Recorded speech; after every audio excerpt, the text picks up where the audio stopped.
আমাদের জন্য নতুন একজন গণিতের টিচার এসেছেন, ওনার নাম হচ্ছে অয়ন। চোখে চশমা, মাথায় এলোমেলো চুল, এমনটা আমি চেয়েছিলাম তেমনই। আল্লাহ, আমি স্বপ্নে দেখছি নাকি বাস্তবেই আছি? স্যার আপনার বয়স কত? আসার কি হলো?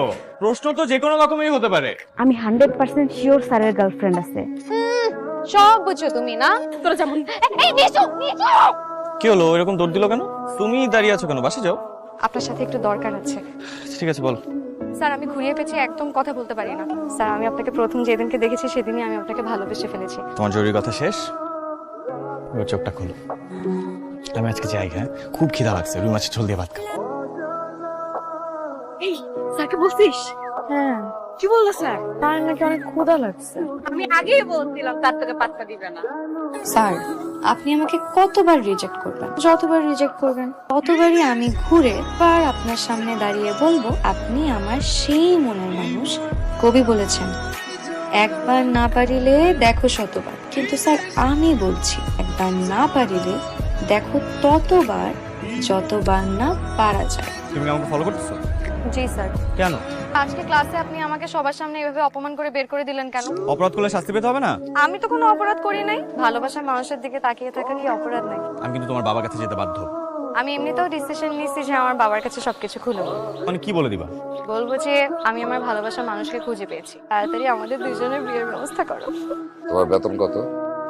বেসিক 15,000 টাকা। শিক্ষকতাটাকে স্যার আমি আসলে চাকরি হিসাবে নিই না, সেবা হিসাবে নিই। আমার মেয়ে, সে তোমাকে খুব পছন্দ। তোমাকে দেখে খুব ভালো ছেলে মনে হয়েছে। তোরই আমার একমাত্র মেয়ে। ওর কোনো চাওয়াই আমি অপূর্ণ রাখি। আমার মনে হয় আপনার কোথাও একটা ভুল হচ্ছে। আমি যদি তরিকে কখনো ভালোবাসবো ওর জন্য, আপনার এই চেয়ার বা ব্যাংক ব্যালেন্স থেকে।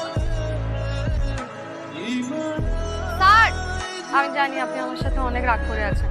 স্যার আপনাকে একটা কথা বলি। বলো। স্যার আপনি কি কারোর সাথে এঙ্গেজ? কষায় থাপ্পড় মারবো তো। ভালোবাসা, ভালো লাগা, এনগেজ থেকে শিখো। হ্যাঁ, নাটক সিনেমা দেখো, রোমান্টিক নাটক দেখো না, পড়াশোনা করো, স্কুলের সবাইকে দেখা দাও যে তুমি স্কুলের সবচেয়ে ভালো ছাত্র। কিন্তু আমার একটা শর্ত আছে। ঠিক। আমি যদি ঠিকঠাক মতন পড়াশোনা করে ভালো রেজাল্ট করতে পারি তাহলে আপনি আমার সাথে প্রেম করুন।